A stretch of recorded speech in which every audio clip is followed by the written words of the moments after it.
करके पूरी पृथ्वी पर प्रचार किया करते थे।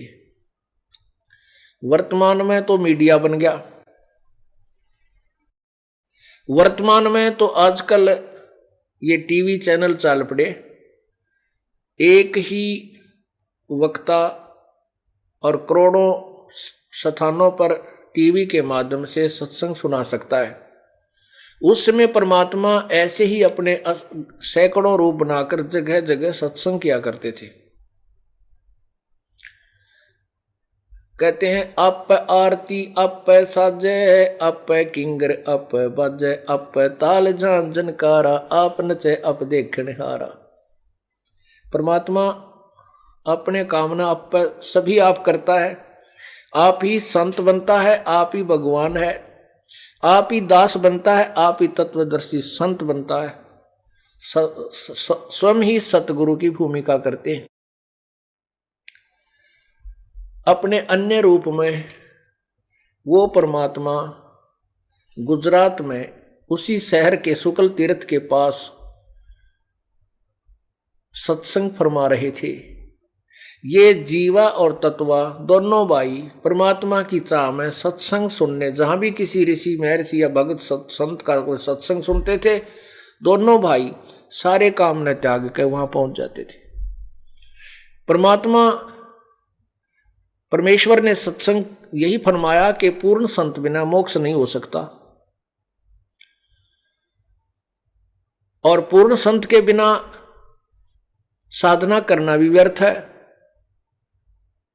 इस तरह बहुत लंबे चौड़े परमात्मा ने प्रमाण देकर के सत्संग किया, जिससे जीवा और तत्वा के हृदय में यह बात समा गई कि अभी जब तक पूर्ण संत नहीं मिलेगा और वैसे साधना करना व्यर्थ है, डले ढोने वाली बात है, तो क्यों ना पहले हम तत्वदर्शी कोई परम संत की ही खोज करें,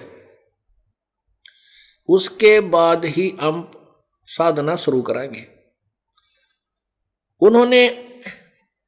उन्होंने सोचा हम जिस भी ऋषि महर्षि मंडलेश्वर या सुप्रसिद्ध संत का सत्संग सुनने जाते हैं, तो जिसका भी सत्संग सुनते हैं हमने तो सारे बढ़िया लगे। हमने तो कोई से भी संत भगत का ज्ञान है, संत का बुरा नहीं लगता, आनंद आता है। सभी का ज्ञान ऐसा लगता है जैसे एक से एक का बढ़ कर है। अब ये निर्णय कैसे करें भाई कौन सा पूरा है कौन सा पूरा को नहीं। अब वो भोले बाड़े थे,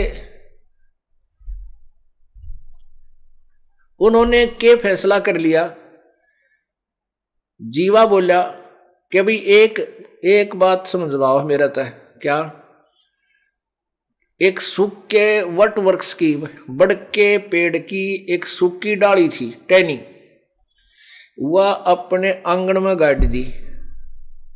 जैसे पौधा लगा कर ऐसे गड्ढा खोद कर और उसमें वह सूखी टहनी बड़ की वट वृक्ष की सूखी टहनी गाड़ दी जैसे पौधा लगा कर,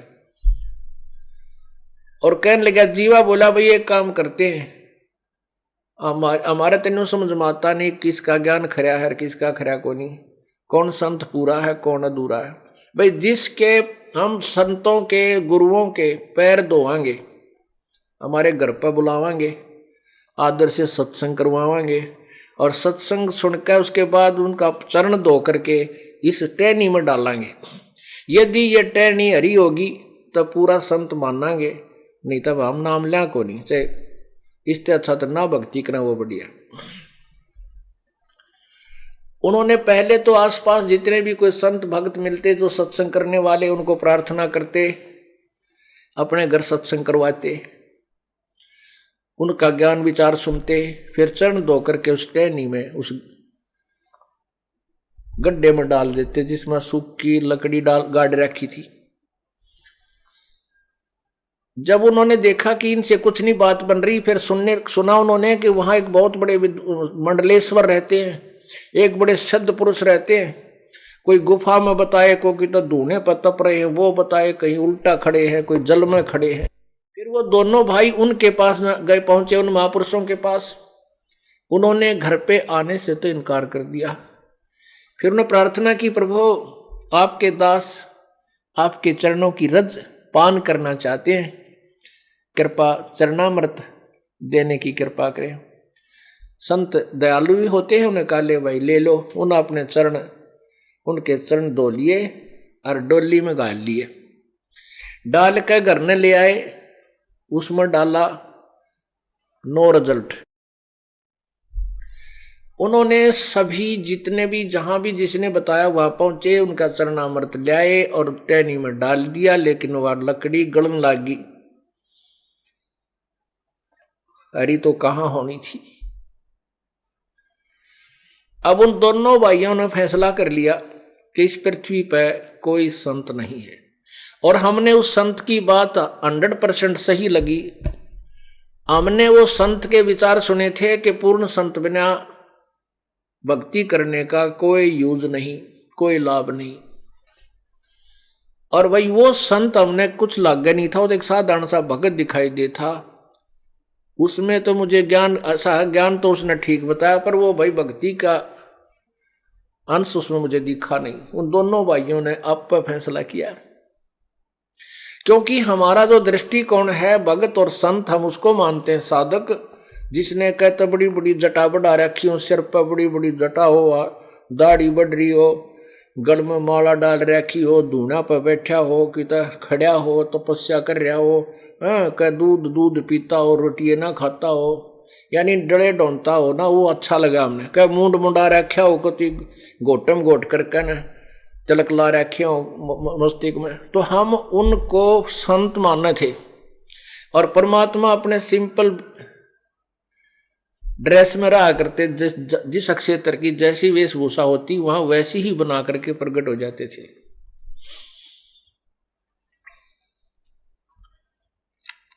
तो फिर उन्होंने वो परमात्मा को पहचान नहीं सके।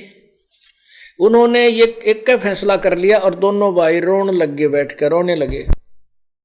दोनों भाई रोने लगे बैठ के घर में और कहने लगे, हे परमात्मा, हम पापियों का अगर जीवन और इस जीवन को समाप्त कर दो, मानुष जीवन के, हे परमात्मा, जो शेष जीवन हमारा मनुष्य का बचा हुआ हो, इसको उस समय पर देना मालिक जब पृथ्वी पर पूर्ण संत आए हुए हों।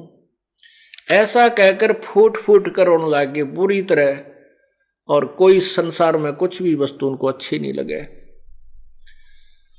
बार बार यही प्रार्थना करते हैं, परमात्मा ये मनुष्य जीवन व्यर्थ है, हे भगवान ये अनमोल पूंजी जाने लग रही है, संत परम मिले नहीं और ये मोक्ष हो नहीं सकता।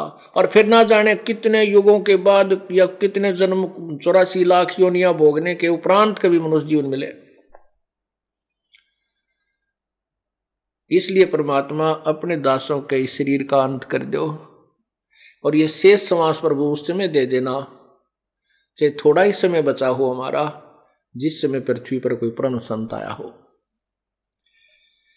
इस तरह वो बहुत बुरी तरह थके हुए दुखी होकर के अपने घर पर बैठ गए। एक संसार में कोई संत नहीं, कितना धक्के खान के हो सकता नहीं, अपना जीवन अंत यही हो जाए तो बढ़िया है।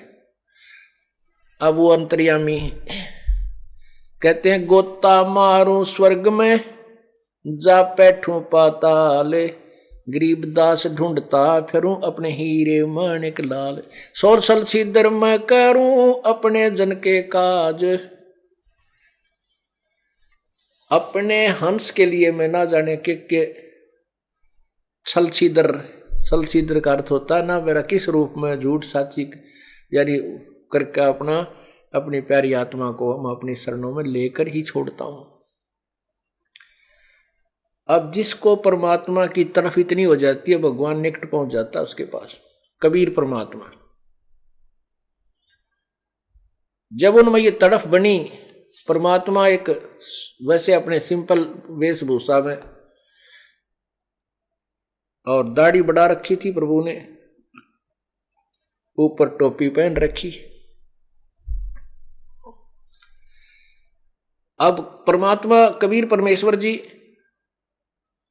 जीवा दत्ता की झोंपड़ी के सामने से और ऐसे गली से गुजर रहे थे। जीवा बाहर खड़ा था। अब पुण्यात्मा होती हैं, उन्होंने परमात्मा की दाढ़ी बढ़ी हुई थी, उसने सोचा ये महात्मा है, चरणों में प्रणाम किया। महाराज सत साहेब राम राम राम राम भाई नो कहेगा, भगवान आगे न चल पड़े। अब कहते हैं करे करावे साइया मन में लहर उठा, ता दूसरे दर जीव कह वो आप बगल हो जा। अंदर प्रेरणा करी मालिक ने जीवा कह, जैसे संत ने क्यों ना अपने घर बुला लूं, ईसा महात्मा बहुत अच्छा लग रहा है मुझे तो, क्योंकि आत्मा को परमात्मा खींचता है। जब आत्मा के साथ से भगवान जा रहा था तो उसके अंदर एक विशेष कसक होगी। वो अपने भाई दत्ता के पास आया, अंदर आकर कहने लगा, दत्ता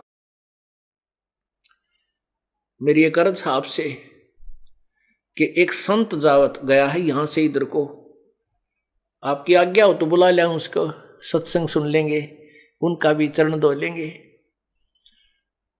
दत्ता कहने लगा, भाई रहने दे, दबी दबाई बात ने क्यों याद दिवावे है, और एक हफ्ता फिर रोना पड़ेगा, अब रहने दे। कोई संत है नहीं, ऐसे मंडलेश्वर हमने देख लिए, ये गलिया में फिरने वाला संत बता, ये काहे का संत मिलेगा। अब जीवा ने फिर प्रार्थना की कि परमात्मा अंदर प्रेरणा कर रहे थे, निकट आ बैठे। जीवा ने फिर प्रार्थना की, भाई वैसे तो आपकी इच्छा जैसे कहोगे वैसे कर लेंगे, पर मेरी आत्मा नु कहे एक बार इस संत ने और बुला के देख ले।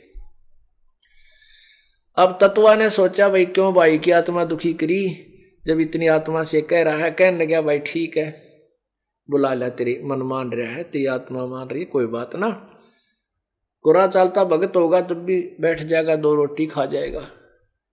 इतने में परमात्मा फिर वापस आ गए, जैसे किसी का घर भूल गया और ढूंढने की इसी दृष्टिकोण से घूम रहे।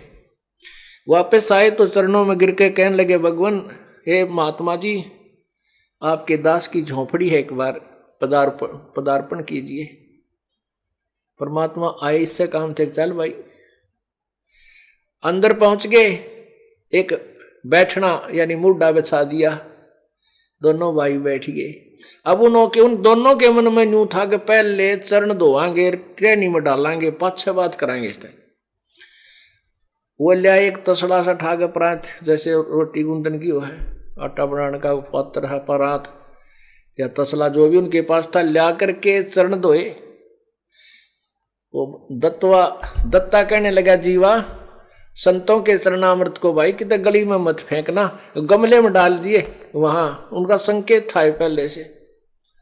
अब जीवा ले जाकर के आंगन में दूसरी तरफ वो ऐसे चरणामृत उस गड्ढे में डाला था जिसमें सूखी टहनी खड़ी थी वट वृक्ष की। वो डालते डालते ही वो हरी होगी, कोपल फूट आई। जीवा ने वहीं पटक दी प्रांत और आवाज लगाई, रे बाजा दत्ता, बाजा दत्ता। भाग के आ, क्या हो गया? वो दत्ता भाग गया, आया, कहने लगा, देख भगवान है तो कति से मोटे मोटे पत्ते, कति कच्चे वट वृक्ष जैसे नया पौधा हो गया करे। बोलो सतगुरुदेव, बोलो बंदी छोड़ कबीर साहेब जय। सत साहेब। दोनों भाइया ना आके एक एक पैर पकड़ दिया और ऐसे रोए जैसे बालक के मां और बाप दोनों मर जाएं।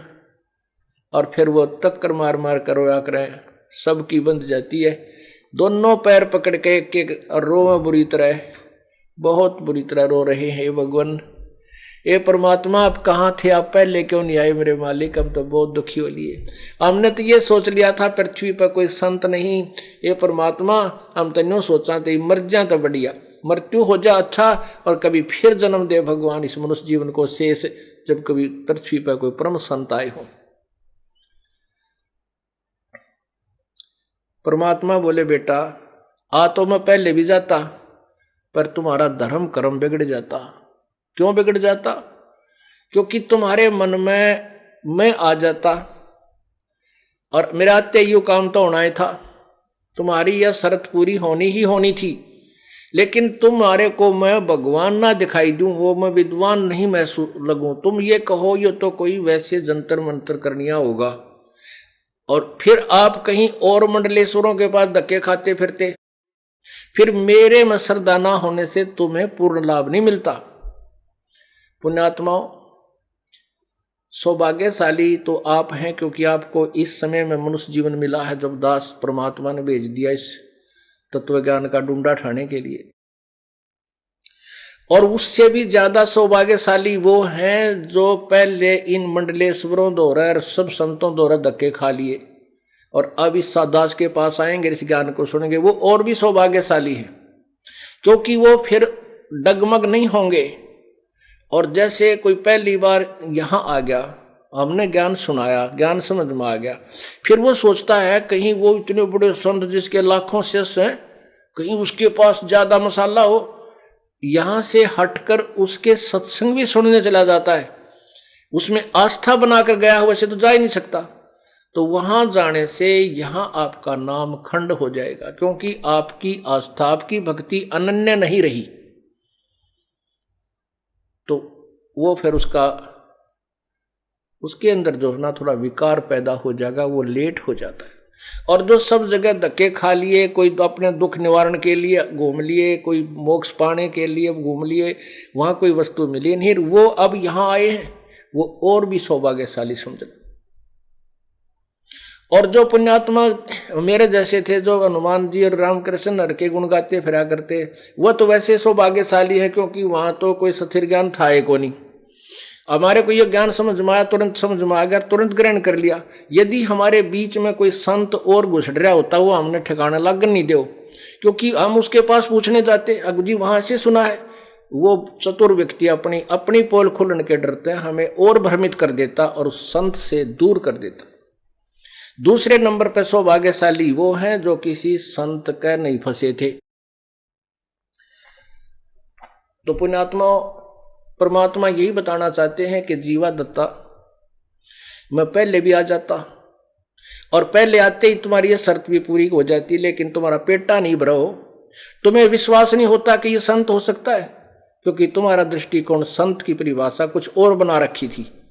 गले में माला हो, बड़ी बड़ी दाढ़ी हो, आंख मीच कर बैठा हो, बोलता ना हो, ढूंढे बतपता हो, या मूंड मुंडा रखा हो, कति है कपड़े ना पहनता हो, कति एक वस्त्र में एक लंगोट में रहता हो। तुम ऐसे डड़े ढोने वालों को संत मान रहे थे। ये दोनों भाई सुनो है कहा जी, ऐसे ऐसे बिल्कुल सही कह रहे हो। और भाई दूसरी बात यह है, तुम कह रहे हो कि पृथ्वी पर जो संत नहीं होगा, कोई संत नहीं, यदि पृथ्वी पर संत ना हो तो इसमें आग लग जा। ये तो परम संत की शक्ति से संतुलन बना रहता है बेटा। तो इस प्रकार परमात्मा ने उनका भ्रम निवारण किया और फिर ये तत्व ज्ञान सृष्टि रचना सुनाई। ओहो, अब दोनों भाइयों ने, क्योंकि ब्राह्मण, दोनों भाइयों ने उपदेश ले लिया और साथ में बच्चों ने भी ले लिया। वो दोनों भाई जगह जगह गांव में, गवांड में, रिश्तेदारी में ये एक सत्व ज्ञान की चर्चा करें और उनसे प्रश्न करें कि बताओ ब्रह्मा विष्णु महेश के माता पिता कौन है। वो कहें झूठ बोलते हो, तुम बकवाद करते हो, तुम देवताओं को हे बताते हो, तो सारे ब्राह्मण लोग उससे विपरीत हो गए। जब उनको पता चला कि इन्होंने काशी वाले एक धानक से नाम ले लिया, एक काशी में रहने वाले जुलाहे को गुरु बना लिया, तो ब्राह्मण समाज ने उसको जाति से घेर दिया, दोनों को जाति से निकाल दिया और कह दिया कि कोई बात, इनसे कोई संपर्क नहीं रखेगा। अब आगे समस्या पाड़ तबारी। जीवा कहता लड़की थी और दत्ता कहता लड़का। अब वो बालक शादी के योग्य हो गए। कोई भी ब्राह्मण समाज में शादी करवाने उनकी बात सुनने को तैयार नहीं, उनके लड़कों की कोई एक्सेप्ट नहीं करे, ना लड़की का ब्याह कोई स्वीकार करे, ना लड़के की कोई शादी करे। परमात्मा का आगे रोए भगवान ने, ईब क्या होगा। परमात्मा आए घूमते फिरते, जैसे आज याद किया हो, 2-3 दिन में आकर प्रकट हो गए। कहने लगे भगवान आपकी दया से ज्ञान समझ में आ गया, सिर धड़की बाजी दाता, अब संभाड़ में जाओ ये समाज, हमारे बात समझ में आ गई। पर एक समस्या होगी परमात्मा, मेरा तो एक लड़का एक लड़की, भाई का लड़का है, मेरा लड़की है। जीवा कहने लगा इनकी कोई शादी नहीं करता, कोई स्वीकार नहीं करता, बालक ब्याहने योग्य हो गए, समस्या आ गई या और आप ही हल करोगे प्रभु। परमात्मा बोला भाई होगी हलियात है, तुम ऐसे कहने लग जाओ, एक पत्र पुत्र लिखकर आसपास अपने सब जगह भेज दो कि भाई तिथि निर्धारित कर दो कि जीवा की लड़की और दत्ता के लड़के का ब्याह कराएंगे और इस तिथि को उन दोनों का ब्याह होगा। अब उन ब्राह्मण लोगों ने पता लग गया भैया तो इज्जत का नाश होगा, बड़ी बात बिगड़ी। फिर उनकी मीटिंग हुई ब्राह्मण उसका शुक्ल तीर्थ के ब्राह्मणों की। वो कहने लगे भाई गलती उन दोनों ने कर रखी है, जीवा और दत्ता ने, बड़का का के दोष है भाई, उन लड़कियां नाम ब्याह होंगे बच्चा ने किता है, ये तो नाश हो जाएगा इज्जत का, बता कति बाण भाई का ब्याह हो गया। तो पंचायत आई ने बोला जीवा दत्ता ये बालक तुम्हारे नहीं हमारे हैं और उनकी शादी हम करेंगे, और खबरदार जब तुमने इज्जत का नाश कराया है। दोनों बैठे रहे, जय हो बंदी छोड़ की, आप पे सिर दर्द हट गया। वो लड़के लड़की ने ले गए अच्छी तरह उनका ब्याह कर दिया। जब परमात्मा ने कहा, परमात्मा से कहा परमात्मा अपना तो हिंग भी ना लागने दी ना फटकड़ी, ब्याह भी अगल्यान कर दिया। तो वो सारी समस्या परमात्मा के कहते हैं द्वार धनी के पड़ा रहे, धक्के धनी के खा, 100 काल जकजोल ही पर द्वार छोड़ नहीं जा। परमात्मा आप ही फिर रास्ता निकालते हैं। तो पुण्यात्मा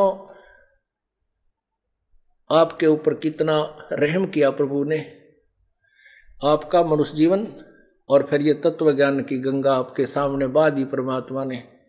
इसमें नहाओ और धो और पियो ठाठम ठाठ और सतलोक की तैयारी करो।